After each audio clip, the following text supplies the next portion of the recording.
Oh, chance! Un cobra chinois est là qui se déplace. Michel tente avec son chèche noir de le stopper. Le serpent accélère brusquement, sa reptation en direction d'un buisson. Mais Michel le saisit par la queue. Ne pouvant retirer facilement le cobra du buisson, il le laisse avancer et le capture de nouveau.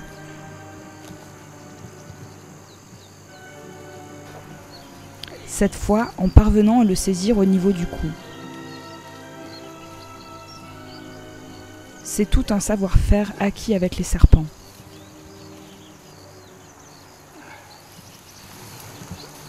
Et voilà. Eh oui. Je sais, t'es pas content de te faire attraper comme ça. Petit crochet, hein. Le petit crochet, mais t'as un venin puissant. T'es pas bien méchant du tout, hein. Tu sais. C'est moi le méchant, puisque c'est moi qui t'attrape. Une première série de photos s'ensuit avec le cobra qui déploie sa coiffe. C'est une espèce qui se rencontre au Vietnam, au Laos, dans le sud de la République populaire de Chine et à Taïwan. Michel le caresse le long du corps pour l'amener à maintenir sa position, mais aussi pouvoir observer ses réactions.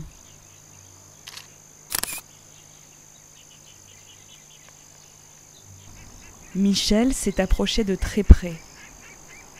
Le serpent, inquiet par tant d'audace, émet un soufflement pour tenter d'impressionner et signifier qu'il est là et qu'il peut mordre.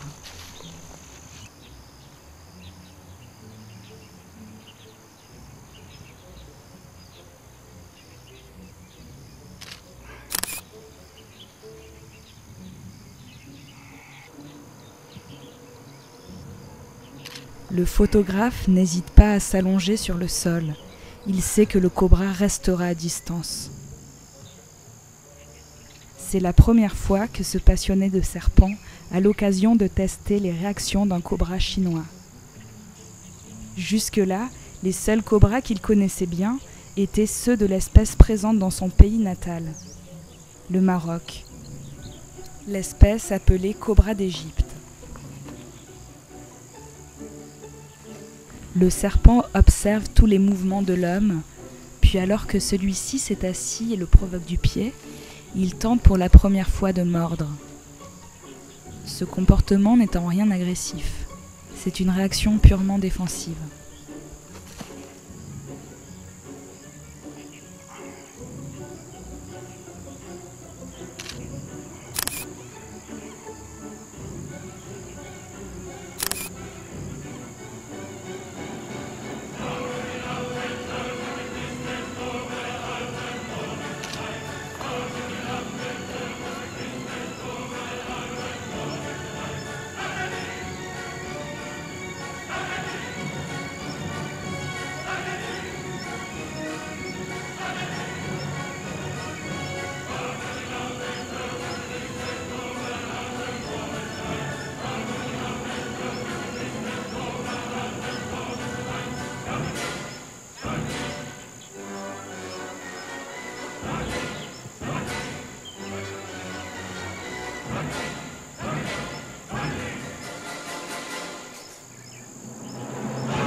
Une nouvelle rencontre, cette fois avec un bongar rayé.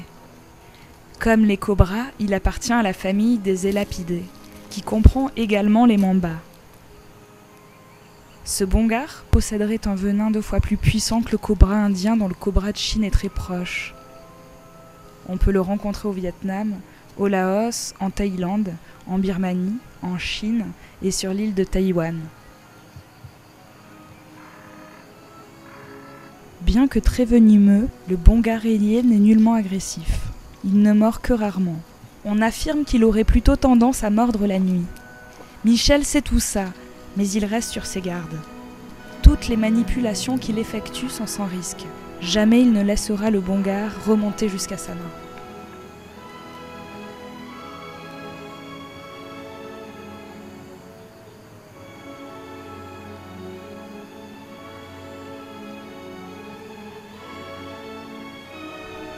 Il titille maintenant légèrement le Bongar, en le caressant au bas du corps et loin de la tête, afin de le provoquer à sortir sa langue. Le serpent réagit comme attendu et sort sa jolie langue rougeâtre, au grand plaisir du photographe qui réalise le cliché souhaité.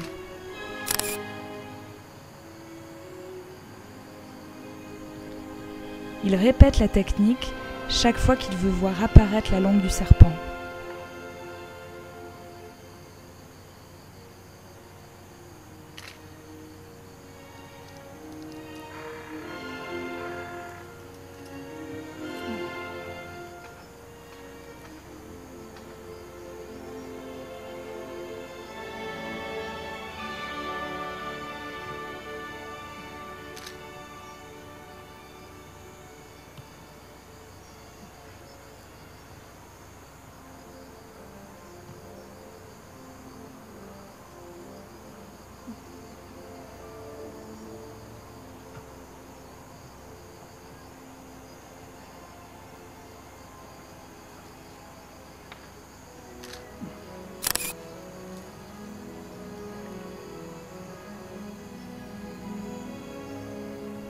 Il est temps maintenant d'éloigner le serpent.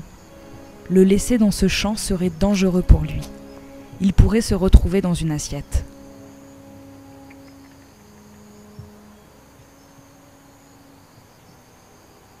Tu vas aller comme ça. Voilà, bien joli. Tu fais un nœud de Bongar. Michel le saisit prudemment par la queue et tente une dernière photographie du serpent qui forme un nœud.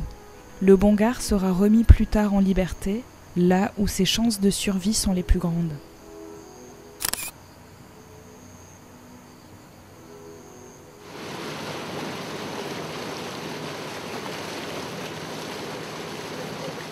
Une couleuvre du genre Elaf, totalement inoffensive.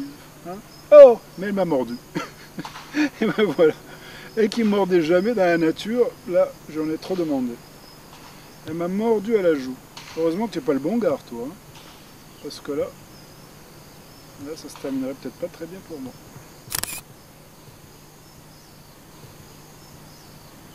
Ah là là.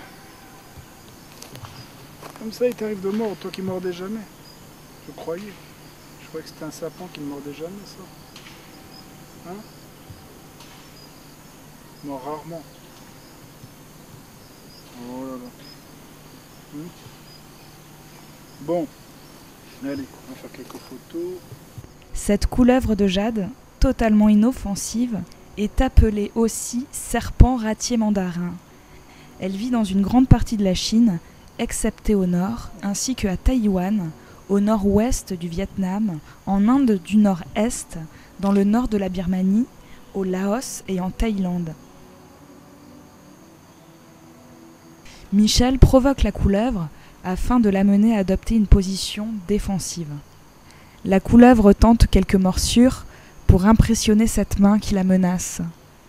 Mais comme tout herpétologue de terrain qui se respecte, il est un accoutumé de la chose. Il ne compte plus ses morsures largement indolores et sans conséquence.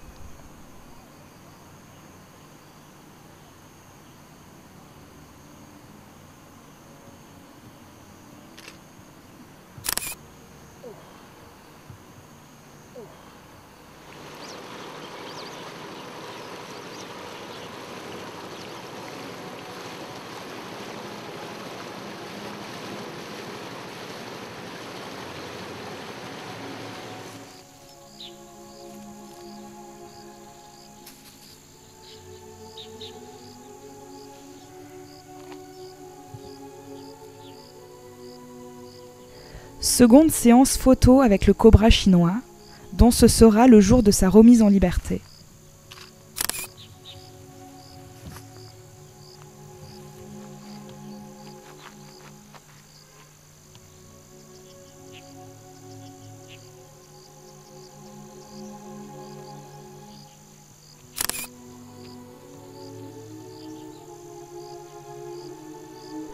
Le but de ce geste de la main, perçu comme une menace, est de maintenir le cobra en position défensive, c'est-à-dire dressé, coiffe déployée.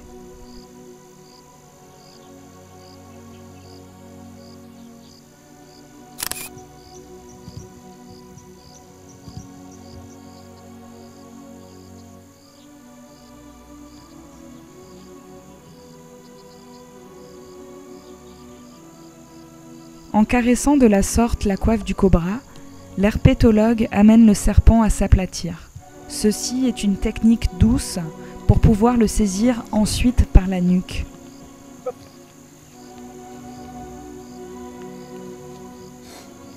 Oui. Voilà ce pied. Ce pied.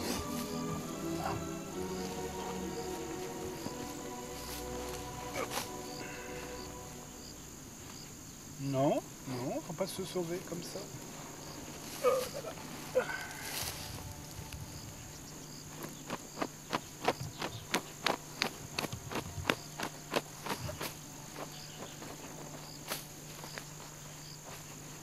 Et voilà. Ah.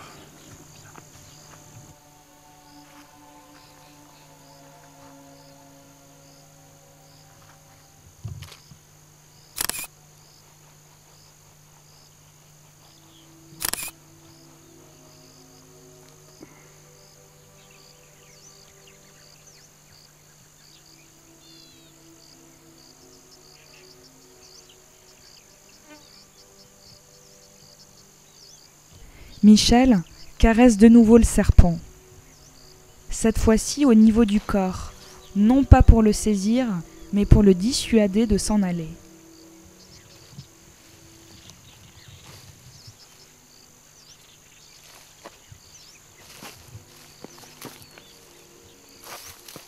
Puis il s'assoit en se servant de la semelle de ses chaussures, à la fois comme bouclier et comme leurre, lui permettant de capter et canaliser l'attention du serpent.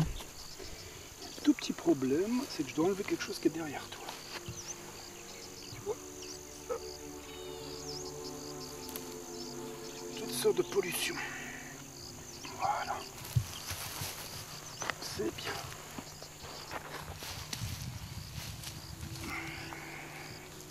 Le cobra, maintenant quelque peu habitué au photographe, adopte une pose particulièrement esthétique.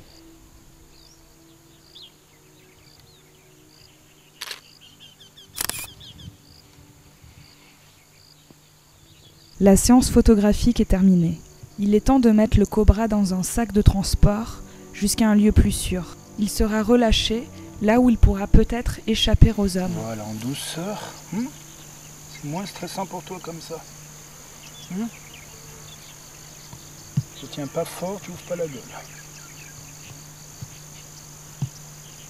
Je vais te remettre en liberté, va. Quand je pense que les cobras sont diabolisés dans les films idiots, on vous montre comme serpent agressif, etc. Bon, enfin, en Occident judéo-chrétien et en terre d'islam, n'est-ce pas? Pas en Chine et pas en Inde. Je suis très surpris de voir comment en Chine, les gens n'ont pas peur, n'ont pas fondamentalement peur des serpents et des cobras en particulier. Ils ne montrent pas de phobie et s'accommodent parfaitement de leur présence dans leur champ, non loin de leur maison et de leur jardin.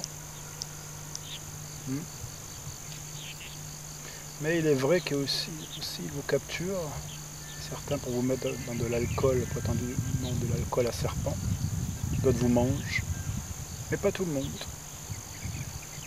Je suppose que la raison est l'influence du bouddhisme. En tout cas, on voit de manière très claire à quel point nous ne sommes pas ici en Occident, en tout cas en terre de monothéisme. N'est-ce pas? C'est ta chance et ta malchance. Ta chance parce que d'une certaine manière tu es respecté, ta malchance parce que tu peux être mangé.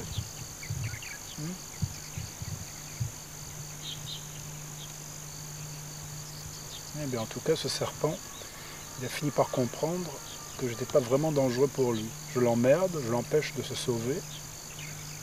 Alors qu'est-ce que je fais? J'hésite à te mettre dans le sac parce que je sais que tu n'aimes pas ça. Et je vais pas te lâcher ici. Je te lâche dans un endroit plus sûr pour toi. Et il sort la langue parce qu'il se pose des questions. Il me voit bouger la tête, les yeux, ma bouche, mes lèvres. Il se demande, qu'est-ce que ça veut dire tout ça? Est-ce que c'est une menace pour lui? Mais que te transmet comme information ta langue? Tu sais pas trop, hein? Tu sais pas trop ce qui se passe.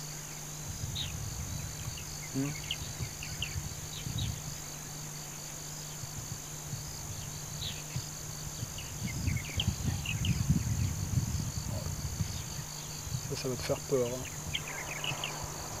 Regarder si près comme ça. Voilà. Voilà. T'as une jolie langue.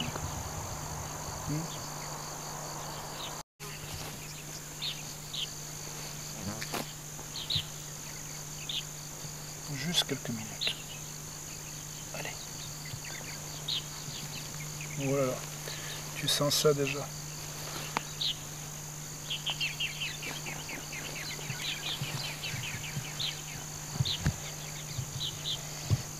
C'est sûr que tu n'es pas content.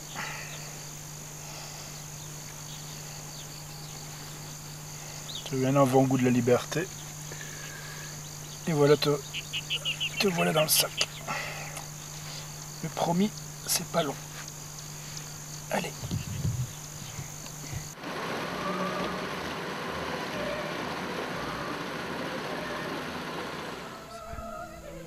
Rencontre tellement espérée avec un cobra royal. Mais celui-ci, au grand dépit de Michel, n'est pas grand. Il mesure seulement un petit peu plus qu'1,60 m. Un grand exemplaire adulte peut atteindre 5 mètres et plus. Ce serpent très venimeux est vraiment le roi des ophidiens.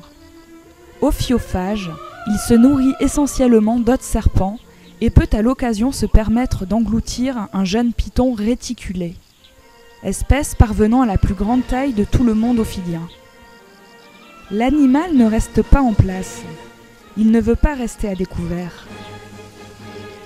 Michel tente de stopper sa progression en présentant son chèche noir, mais rien n'y fait. Le serpent, maintenant, fait face à l'homme qui n'a plus besoin de le retenir par la queue. C'est un moment de répit qui permet de faire quelques photos.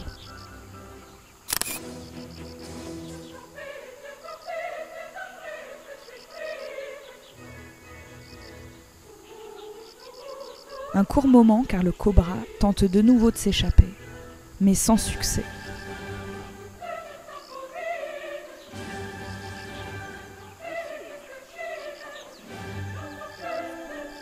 Le cobra veut absolument rejoindre un buisson où il pourra disparaître.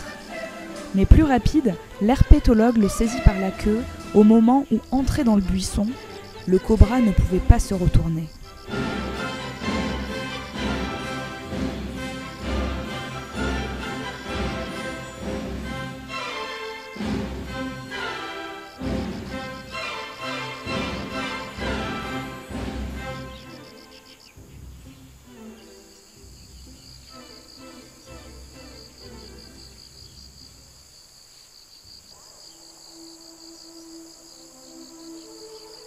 C'est un jour nouveau, le cobra royal est de nouveau photographié.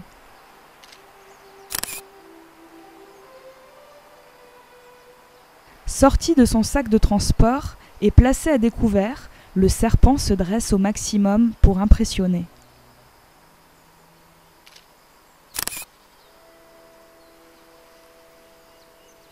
Michel agite son foulard comme un leurre, ce qui lui permet à la fois de provoquer le serpent, pour l'amener à se dresser et de canaliser ses charges défensives vers le leurre et non vers lui-même. Le cobra royal est une espèce très vive, d'autant plus véloce quand il est jeune comme celui-là. Ici, comme on le voit, sa charge est très rapide.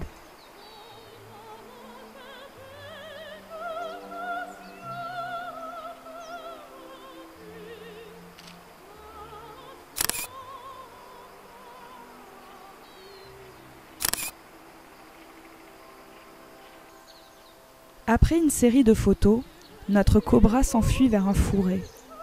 Michel ne parvient pas à l'en empêcher. Après des minutes à tourner autour des buissons, l'herpétologue a très chaud. Il a retiré sa chemise pour améliorer sa réactivité. Équipé d'un bâton, il parvient à faire sortir le serpent. Il n'y a pas de temps à perdre. Michel parvient à saisir sa queue. Celui-ci se débat et tente de remonter le long de son corps, certainement dans le but de mordre la main qui le tient.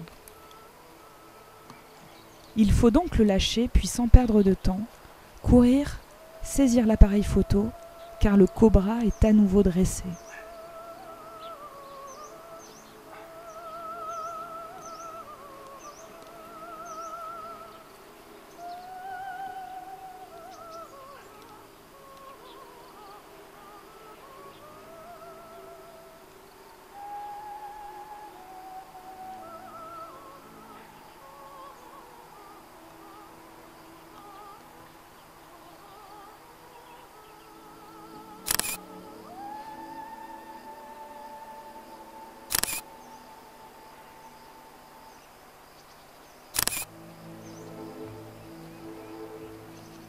Quelques belles photos sont réalisées, mais le serpent tente une nouvelle fois de s'enfuir.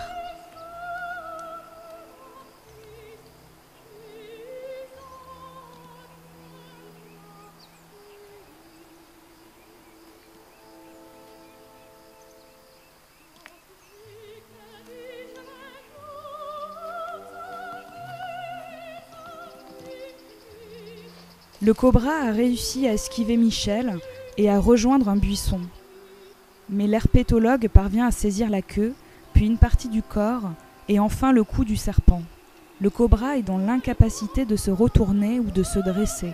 À un moment de sa progression, le cobra tente de dégager son corps, en formant à l'aide de sa tête et de son cou une sorte de crochet sur lequel il prend appui pour mieux tirer. C'est tout le savoir-faire de l'herpétologue que d'amener le serpent à commettre cette erreur. Il ne reste qu'à saisir le cou du cobra, incapable de se retourner pour mordre. La séance de prise de vue est terminée. Il est temps maintenant d'aller relâcher le cobra dans le milieu le plus adéquat, là où ses chances de survie sont les plus grandes.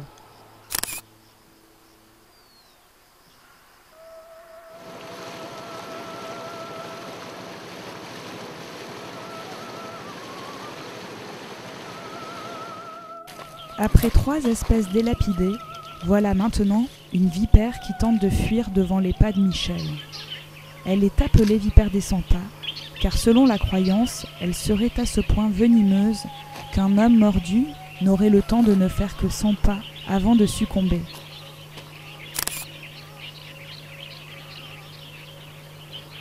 La vipère, après quelques photos, tente de se cacher sous une pierre. Mais celle-ci est trop petite. Seule sa tête et une partie de son corps sont sous la pierre. Michel, après l'avoir titillée par des petits tapotements sur le corps pour la décider, sans succès à sortir, choisit donc de retirer la pierre en se plaçant de manière à empêcher tout risque de morsure.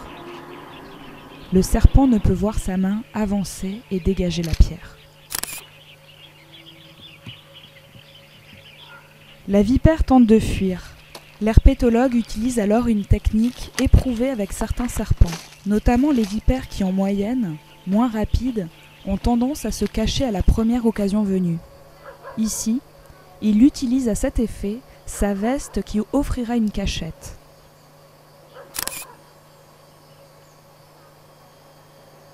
Auparavant, son œil de photographe a remarqué qu'une brindille est venue se loger dans la gueule du serpent, qui n'a pas encore eu le temps de s'en débarrasser. L'herpétologue va le faire à l'aide d'un bâtonnet improvisé, car autrement cela se verrait sur la photo. C'est l'occasion d'observer ces crochets. Ils sont impressionnants, à la différence par exemple de ceux des cobras et des bongars, qui sont en comparaison très petits.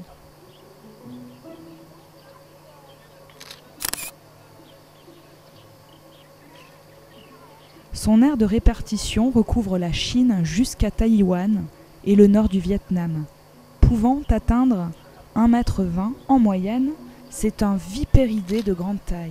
Le plus grand exemplaire trouvé mesurait même 1,54 m.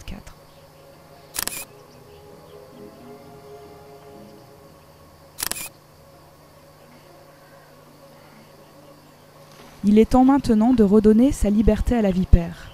Elle a eu de la chance. Elle était destinée à être mise dans une bouteille pour en faire de l'alcool à serpent, aux propriétés mythiques et cruelles.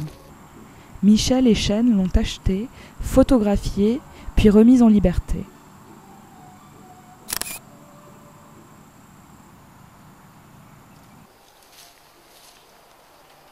Puisse ce petit film convaincre que tous ces serpents n'agressent pas et tentent de fuir à la moindre occasion.